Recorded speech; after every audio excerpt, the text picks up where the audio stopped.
इस तरह की महफिलें होगी मुसलमानों की।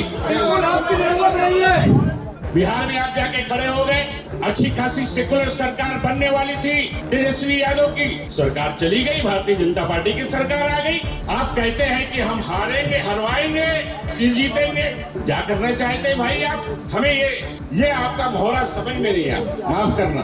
आज कितने ऐसे कांग्रेस रूल्ड स्टेट्स हैं, कितने ऐसे जिनके नाम मैंने गिनाया, वहां से एक भी एमपी अगर चुनकर नहीं आ रहा है तो तुमने क्या इस कौम को ये समझ लिए है कि तुम एक रबर स्टैंप है, हम 5 साल के बाद आएंगे और गुलामों तुमको सिर्फ है तो वोट देते रहना है करके। उसमें बैरिस्टर असदुद्दीन ओवैसी की क़यादत वाली ऑल इंडिया मजलिस इत्तेहादुल मुस्लिमीन का बेस ही मुसलमान वोट है। ये वोट आज़ाद हिंदुस्तान में लंबे वक्त तक कांग्रेस की बपोती हुआ करता था, अब छिटक चुका है। कांग्रेस उसे वापस चाहती है ताकि मुसलमानों के सहारे उसका दूसरा वोट बैंक भी लौट आए। AIMAIM मुसलमानों को फोकस करके हैदराबाद के बाद दूसरे राज्यों में पैठ बनाने की जुस्तजू में है। दोनों दलों की यही उधेड़बुन रात इस्लाम जिमखाना में तनाज़े का सबब बन गई। आदाब, नमस्कार, मैं वसीम अख्तर और आप देख रहे हैं the leader Hindi. Bihar cadre के IPS अब्दुल रहमान की किताब का विमोचन चल रहा था। AIMAIM के सांसद इम्तियाज़ जलील अपनी बात रखने के बाद मंच से जा चुके थे। उनका अंदाज वही था जो असदुद्दीन ओवैसी की लाइन है। उसके बाद जब कांग्रेस के पूर्व मंत्री आरिफ नसीम खान को अपनी बात रखने का मौका मिला, उन्होंने क्या कहा ये हम बाद में बताएंगे। पहले कांग्रेस AIM समर्थकों में हंगामा देखिए। तो हम ये चाहते हैं, मुद्दा ये है इत्तेहाद का नहीं, मुद्दा यही है, मुद्दा ये है। देखिए, सुनिए, आपसे बात नहीं हो रही, मुझे भी फ्रीडम है, मुझे अपनी बात करने का हक है। वो जब कह रहे थे तो वो कलाम पाक की आयत नहीं पढ़ रहे थे, वो अपनी बात कर रहे थे। नहीं तो वो क्या तिलावत कर रहे थे? तो वो तिलावत कर रहे थे क्या? गलत बात नहीं, सब सही बात कर रहा था मैं।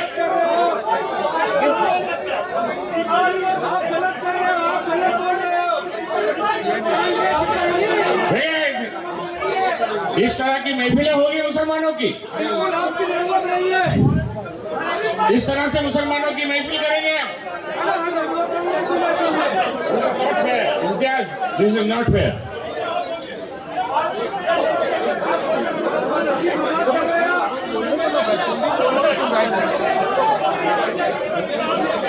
वो कासिम भाई, सुनिए, आप सब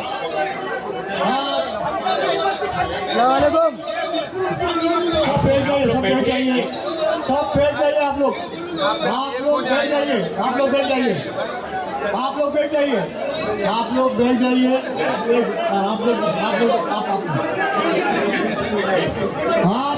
जाइए। भाई, मैं आप लोगों से रिक्वेस्ट कर रहा हूँ, जितने भी लोग हैं, ये कोई पॉलिटिकल प्रोग्राम नहीं है। आप लोग किसी और दिन अलग उसके ऊपर डिबेट करेंगे, लेकिन अभी आरिफ भाई को बोलने दीजिएगा। आप लोग बैठ जाइए, आपको हक नहीं है उठने का। आरिफ भाई को बोलने दीजिएगा। अभी आपको यहाँ आके बोलने का हक बिल्कुल नहीं है, आप बैठ जाइए। देखिए, हम सबकी गुजारिश आप लोग को सुननी होगी, आरिफ भाई को बोलने दीजिए। सबसे गुजारिश है सभी पार्टियों के लोग, आप लोग पीछे बैठिए। ये आप अब्दुल रहमान साहब का लिहाज करेंगे, उनका प्रोग्राम है। कौन बोल रही है? आप लोग सब पीछे जाइए। सुनिए, हमारे अलग अलग पार्टी के लोग हैं यहाँ, अपनी बात करने का सबको हक है।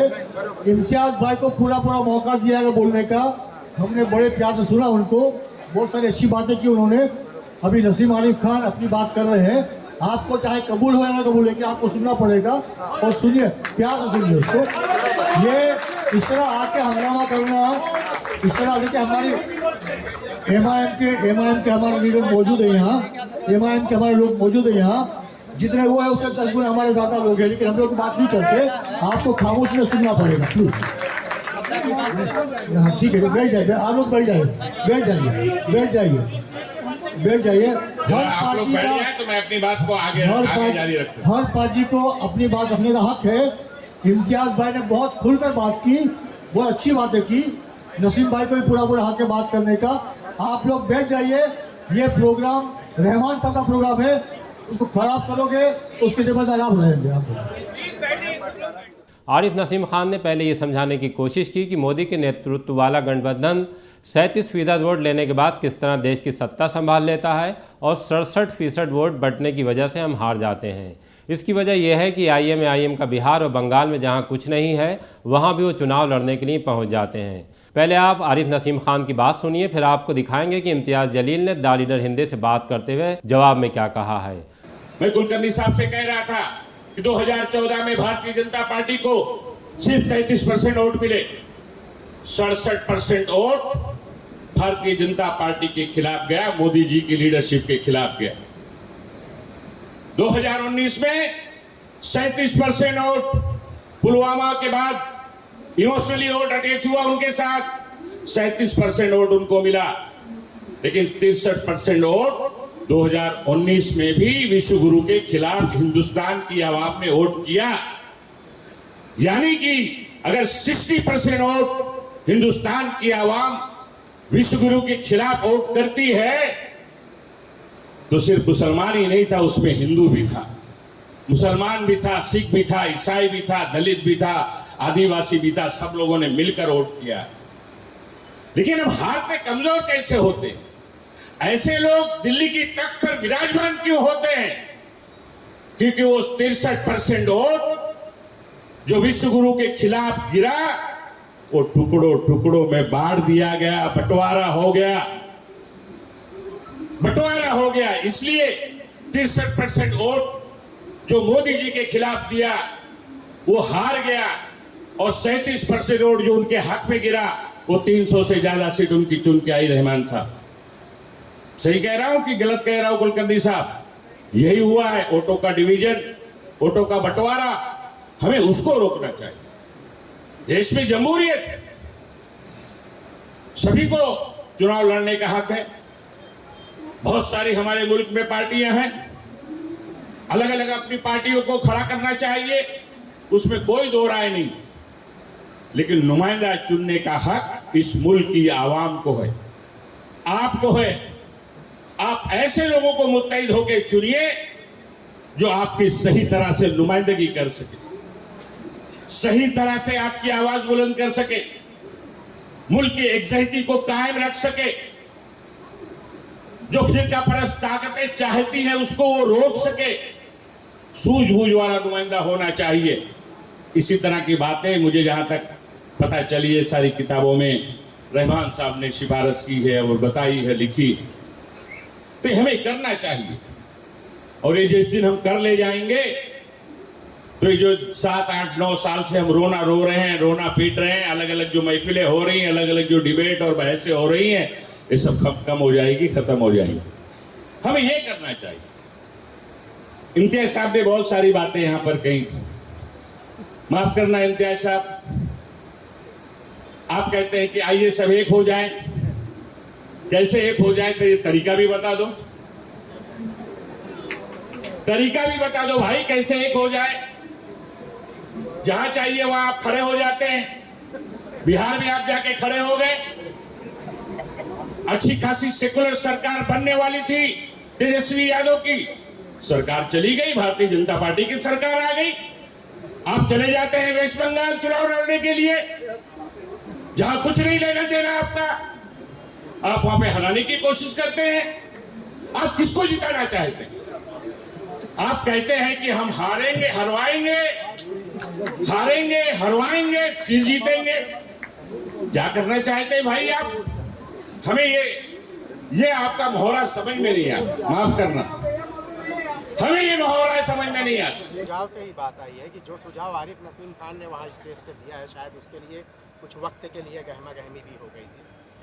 ऐसा नहीं लगता है कि उनकी बातें सही थी लेकिन वक्त सही नहीं था वो बातें करने का? मेरे हिसाब से एक बहुत अच्छी किताब का इजरा यहाँ पे हो रहा था। आप सियासी डिबेट के लिए कभी भी हमको बुलाइए, जिस किसी मैदान के अंदर बुलाइएगा उसमें हम वहाँ पे आएंगे और सियासी तौर के ऊपर हमारा जो स्टैंड है हम यकीनन उसको रखेंगे उसके अंदर। ये खूबसूरती है डेमोक्रेसी की। लेकिन मेरा एक सवाल ये है कि उन्होंने हमसे तो ये सवाल कर लिया कि हमारी वजह से बिहार की हुकूमत बनने से रह गई है, जहाँ पर हमने लोकसभा के अंदर से महज एक ही सीट लड़ी थी और विधानसभा के अंदर हमारे 5-6 सीट चुनकर आए। इतना तो हमको आज समझ में आया है कि हम अगर एक भी अगर जीतते हैं तो कितने ताकतवर हो जाते हैं। हम अगर 5-6 विधानसभा की जीतते हैं तो हम कितने ताकतवर है कि किसी की सरकार हमारी वजह से बनती है और हमारी वजह से गिरती है। अगर मुझे ये जवाब दिए होते कि महाराष्ट्र के अंदर अब आने वाले 2024 के इलेक्शन के अंदर हम मुसलमानों को लोकसभा के अंदर कम से कम 5 सीटें देंगे, तो इम्तियाज़ जलील वहाँ पे खड़े रह के उनके लिए ताली बजाता था उसमें। लेकिन तुम मुसलमानों को टिकट नहीं देंगे, जीतने का सवाल ही नहीं पैदा होता है। आज कितने ऐसे कांग्रेस रूल्ड स्टेट्स हैं, कितने ऐसे जिनके नाम मैंने गिनाया हूँ, वहाँ से एक भी MP अगर चुनकर नहीं आ रहा है तो तुमने क्या इस कौम को ये समझ लिए है कि तुम एक रबर स्टैंप है, हम 5 साल के बाद आएंगे और ग़ुलामों तुमको सिर्फ है तो वोट देते रहना है करके उसमें? नहीं, ये दौर बदल चुका है। अब हम मुसलमानों से ये अपील करना चाहेंगे इसके अंदर, वैसे भी तुम हार रहे हैं, वैसे भी तुम्हारा वजूद ख़त्म हो रहा है, एक ताकत बनकर खड़े रहिएगा और जहां मुसलमान है वहां पर मुसलमानों को वोट दीजिएगा। इम्तियाज भाई, जहां बात हुई थी अलायंस की, उस अलायंस में 28 गठ है, इसके अंदर आपको इसलिए नहीं लिया गया कि कहीं आपको बी टीम कहा जा रहा है जो बीजेपी की, इस वजह तो नहीं लिया गया? देखिए साहब, ये वही कांग्रेस वालों का है कि ठिकरा जो हम हिंदुस्तान के अंदर 553 सीटों में से हमने कितने सीटें लड़े, हमने कितने सीटें लड़े हैं? एक हैदराबाद में लड़े, जीते, एक औरंगाबाद में लड़े, जीते, एक किशनगंज के अंदर लड़े, दूसरे नंबर के ऊपर रहे। तो अब आप ये कह रहे हैं कि 553 में से इम्तियाज़ जलील तुमने है तो 3 सीटें भी नहीं लड़ना चाहिए क्योंकि तुम तो हमारी पार्टी के ग़ुलाम है, तुम्हारा काम सिर्फ वोट देने का है, तुम सिर्फ वोट देते रहो करके।